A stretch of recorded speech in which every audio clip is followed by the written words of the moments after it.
शेतकऱ्यांसाठी आजच्या सर्वात मोठ्या टॉप आणि ठळक बातम्या आपण या ठिकाणी पाहतोय. पहिलीच बातमी निघते. शिंदे गटाच्या खासदाराचं टेन्शन वाढलं. पदाचा गैरवापर करत लाखोचं अनुदान मिळवलं. शेतकरी नेत्याचे गंभीर आरोप. पुढली मोठी बातमी निघते. राज्यात पुढील 5 दिवस सर्वदूर मुसळधार पाऊस. गारपिटीचा इशारा. हवामान तज्ज्ञ पंजाबराव डक यांचा नवा अलर्ट. पुढली मोठी बातमी निघते. कांदा लिलाव 10 दिवसापासून ठप्प. शेतकरी अडचणीत. पुढली मोठी बातमी निघते. मंगळवेढ्यातील दुष्काळी कलंक घालवायचा असेल तर सिंचन योजना राबवणे गरजेचे. आमदार सातपुते.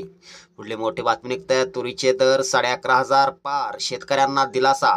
पुढली मोठी बातमी निघते. पहिल्या टप्प्यातील शेतकऱ्यांची पीक विमा रक्कम खात्यावर जमा होणार.